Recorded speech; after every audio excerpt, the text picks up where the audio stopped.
the man making books sexy again. Flirty, fun, fashionable. Book events are the place to be. Meet the 32-year-old academic driving a new wave of literary parties. By Simon Parkin, February 2026. On a wet evening in January, I found myself in a narrow, amber-lit London bar called Ellie's, where men who had spent a great deal of money to dress like mid-century Breton fishermen were pressed close to women in lovely dresses, their glasses of Riesling misting in the conversational air. The crowd had turned out for a book reading, part of the Soho Reading Series, a roaming literary night at which novelists, essayists, and poets read aloud to an audience that is encouraged to drink and flirt and stay out late. Founded in 2023 by a 32-year-old academic named Tom Willis, at least one event is held each week. Willis often opens evenings by inviting the audience to find, kiss, and take home someone they like the look of, not so much reinventing the book reading as reawakening it with the energy of a Vanity Fair party circa 1995, a time when Condé Nast editors had personal drivers, when writers could become household half-names, Salman, Sontag, without first having built a career on television, and when literary careers were often launched in parallel to affairs. Last year, a YouGov report found that 40% of Britons had not read or listened to a single book in the past year, a fact contrary to Willis's success. In the 3 years since launching his events, he has sold some 6,000 tickets, mostly to people in their late 20s, the age group whose engagement with reading is reportedly the lowest. The nights have attracted optimistic write-ups in glossies like Vogue. And while the numbers won't propel an unknown novel up the bestseller list, the noise around Willis's events has been loud enough to draw the famished gaze of publishers, members' clubs, and fashion brands, all keen to be associated with whatever this might be, or might become. Willis arrived at Ellie's a little late, apologetic yet buoyant. He is tall and slightly foppish, with a Disney Prince flick of a fringe and the accessible appeal of a Richard Curtis lead. He had a severe cold and immediately ordered a lager to fizz the edge off it. The room was already thick with writers, aspiring, established, some no doubt flailing. Alongside a drifting cadre of Oxbridge Arts graduates born a decade or so too late to secure the job for life at the BBC or Random House that their predecessors once assumed was their birthright. At 8 o'clock, Willis took a mic, promising the crowd he'd keep introductions short. Behind him sat the Irish author Rob Doyle, there to promote his bracing new novel, Cameo. After pointing out that the evening's chair, the writer Andy West, was wearing a vintage Armani blazer.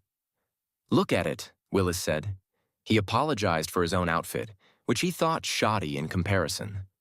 Fashion was a preoccupation of the evening, as was the state of the book industry. West cited a statistic lifted from the Times Literary Supplement. Only 5% of published authors make it to a fourth book, which made Doyle, already on book 5, one of the lucky/talented few. The implication hung in the air. And yet, here we all were. On paper, the Soho Reading Series is a classic publicist's event. An author reads aloud to promote their latest book, a concept as old as publishing itself. The often heard criticism of these kinds of newly fashionable literary events is that the author and their book are incidental. People come to be seen, to drink, to skip the dating apps and touch the source, to, if the night goes a certain way, experience an inciting incident. Still, the literary events of the 1980s and 1990s were hardly sober affairs either. Both the novelist Martin Amis and the former New Yorker editor Tina Brown recounted their first meeting at one such literary party, a coup de foudre that, as Brown wrote, became a longer evening than I expected. That didn't seem the way of things at Ellie's.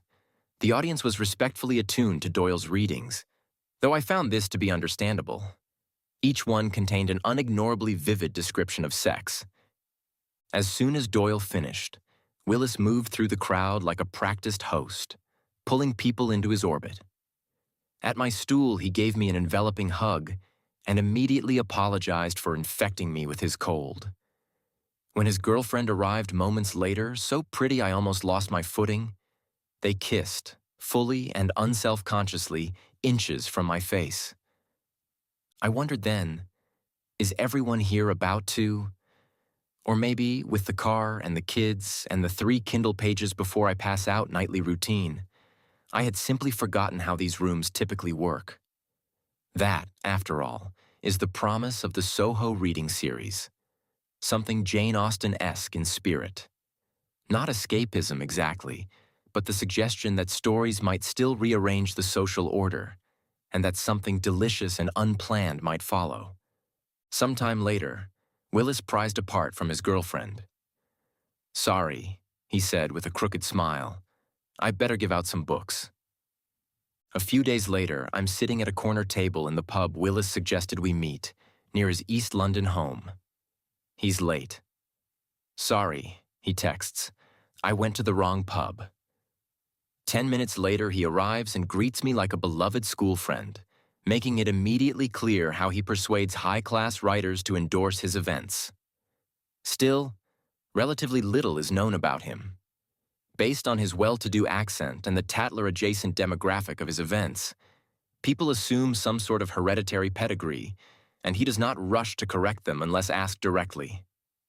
I ask directly. "Look," he says, "I'm not a frigging duke." Willis did, however, grow up on an estate near Montgomery, in mid-Wales, where the garden was measured in acres, not meters. As a child, he rode horses while wearing an Alexander the Great costume his mother had made for him, then rode across the family lake. It was, he says, like something out of a cartoon. When he was 13, however, his parents divorced. His father, an investor in film and property, left and, Willis claims, took what remained of the money after the ruinously expensive proceedings. Willis and his brother moved into a modest house with their mother, who eventually became a cleaner, earning £10 an hour to cover the bills. Willis became a screw-you teenager, expelled from school, turning to drugs to numb the shock of his abruptly altered life. He stopped reading, until then his favorite pastime, and failed his A-levels 3 times. "I became a fail son," he says. "I took no pleasure in the world." Eventually, he knuckled down enough to secure a place at Cardiff University, where a tutor, spotting something salvageable, encouraged Willis to spend a year in Athens with the British School of Archaeology. There, surrounded by students who made no effort to hide their intelligence, Willis began reading again, and slowly, he began to like himself too. When he returned to London, he enrolled in a master's program at University College London. A doctorate in English literature and classics followed. Penance, he says, for his wasted teenage years. While drafting a thesis on W.H. Auden and antiquity, Willis fell into a love triangle with a woman who, having just moved to New York with her boyfriend, declared her impossible love for him. Scrabbling for a way to reciprocate, Willis found an exchange program at Yale, which offered proximity to the girl and an Ivy League affiliation to exorcise the lingering shame Willis now felt about not having attended Oxford. Once in New York, Willis slipped into the downtown art scene, and every weekend he attended a different literary party. Until then, his experience of book events had been limited to polite readings at Foyle's. In New York, the format felt reborn. People were smoking, reading bits of plays in abandoned brownstones, he says. Famous writers were there. Everyone was young and dressed up. They cared about partying and literature.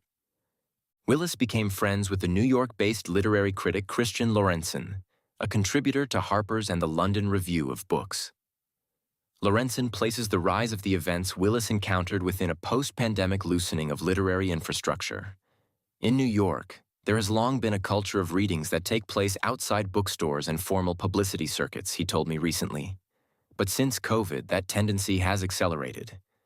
Younger writers, raised on the internet rather than on what are now called legacy magazines such as The New Yorker or the Paris Review, realized they could simply do it themselves. The result has been a swell of magazines, readings, and parties operating beyond traditional institutional channels, a shift that, Lorenzen suggests, reflects the fact there's an upswell of good writing happening outside the usual channels. If there wasn't, none of this would exist.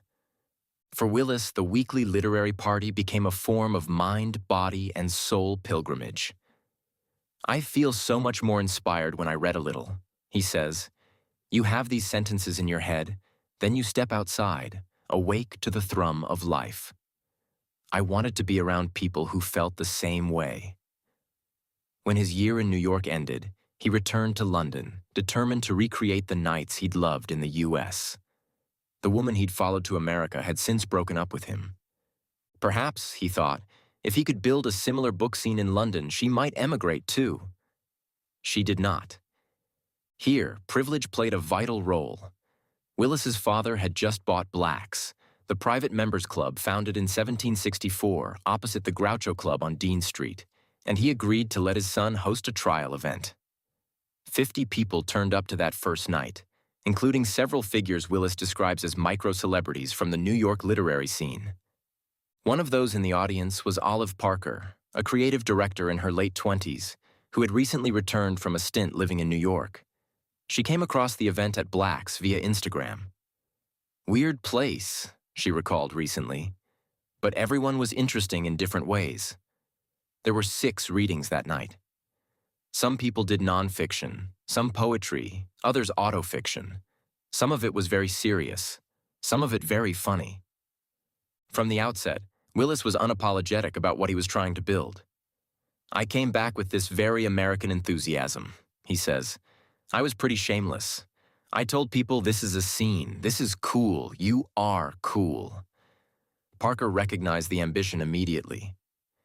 He did an amazing job of bringing together the things that were fun about New York, which London kind of lacked, she told me. Community, for one. There weren't many places you'd go where your friends would definitely be there, or where you'd make new ones. He managed to create that spirit. After the first few events at Black's, Willis began booking venues elsewhere in the city. People attended, then returned with friends. And as the reputation of the event built in stature, so did the names on the bill.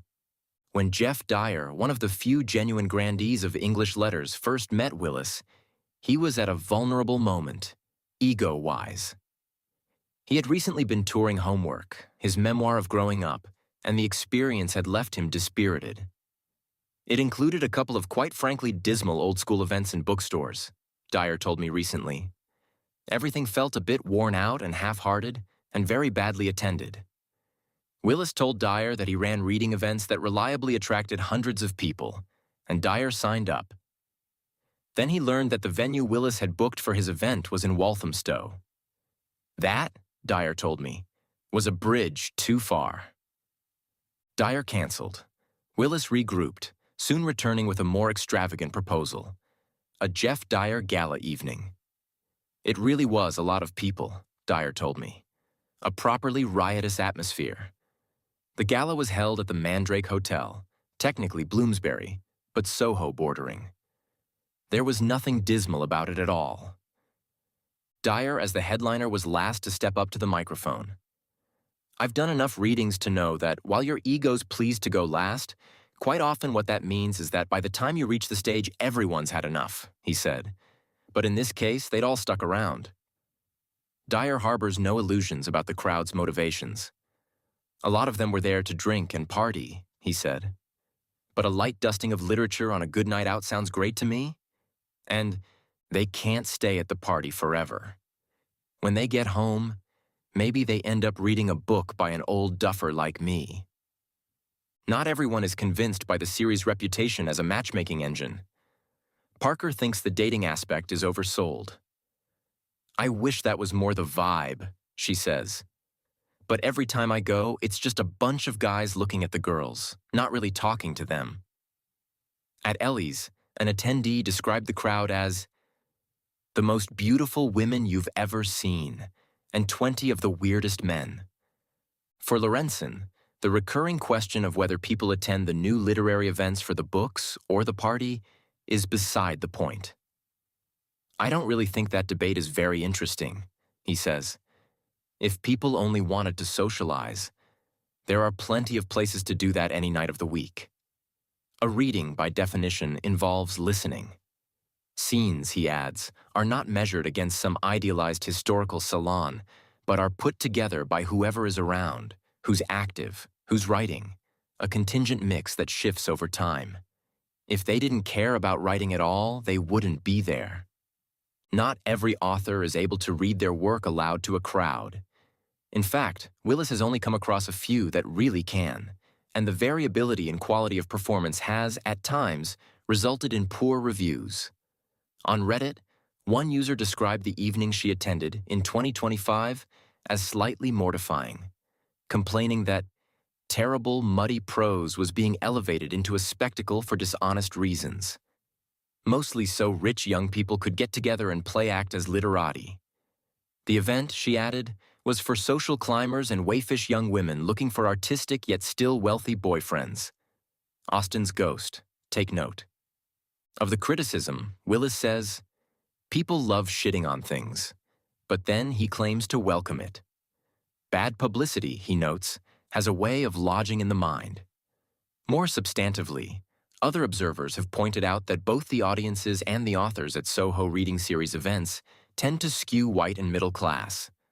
Willis doesn't dispute the fact, though he resists the idea that it is either unique in the industry or easily remedied. "I do try to balance it out to be representative," he says. "I don't kneecap myself with language, but I recognize I have a responsibility." The social coding of the events is, in this sense, less an anomaly than a reflection of the wider literary culture in which they sit, one shaped by class, education, and access. For all this, Willis's events are becoming more frequent. Sometimes there are as many as 2 a week. Willis, who now works in PR for universities, does not yet take any money from the project. But commercial interest is growing. The Groucho Club, a storied haunt of writers and artists in its heyday, offered to host several Soho Reading Series events, presumably hoping to entice the next generation of members. Drake's, the elegant, influential menswear brand, sponsored the Jeff Dyer Gala and dressed the author for the evening. "I'm used to getting free books," Dyer told me. But the idea of getting a suit, that was really good. A few days after the gala, Dyer was booked to appear at the Cheltenham Literary Festival. He was tempted to ask for more clothing, he told me. But that might have been pushing it. Willis is currently selective about which collaborations he accepts. "I don't really like those readings where Prada's sponsoring," he says. "That's goofy as hell." He pauses. "I mean, I would do it. For enough money, sure." He's also clear the project has a shelf life. "I don't want to be like 38 and still doing this," he says. "I don't want to be the oldest person in the room, but it's given me opportunities. I've got a tiny profile in the world of literature. Maybe it'll help me sell my novel." The modesty of the ambition is telling. The names involved in nights like these are not Billboard famous, but these days, which writers' names are? Today, Sally Rooney sits alone at the summit of household literary renown. Besides, Dyer believes the most interesting fiction writing is happening on the margins of the publishing industry. In Lorenzon's view, Willis has pretty good taste, though he acknowledges that assembling a lineup is always a hit or miss kind of craft. What he values most is Willis's willingness to give writers time. For most working writers, recognition arrives slowly, if at all, and often feels anemic when set against the scale and velocity of the present moment. We live amid rolling catastrophe, political theater, algorithmic exhaustion. Our days are mediated through screens calibrated for maximum stimulation. Against this backdrop, literary success has never felt more marginal. Yet that may be precisely why events like the Soho Reading Series have re-emerged, a counter-rhythm to the digital world. Bodies in a room, voices haphazardly amplified, attention briefly undivided. In an age when so much cultural participation is flattened into the treacherous metrics of likes and follows, there is something radical about gathering for an activity that cannot be optimized. If you don't like one reading, you can't just skip to the next. Here the book is not a content unit, but a pretext, a reason to assemble, argue, feel like a living body in the world. None of this was accidental. Willis's insight was not that people needed more books, but that people who love books needed a better reason to gather in the same room. After all the glinting coverage, as the diary fills and the trickle of offers swells to a stream, Willis doesn't know how long the momentum can be sustained. But what he returns to most often is not the possibility of landing a book deal, but the hope of doing well enough to let his mother retire. "People are so rude to cleaners," he says. "They feel like they can treat her however they want." Whenever that happens, she has told him, she focuses not on what they're saying, but on her son being mentioned on the cover of Vogue. Because of reading.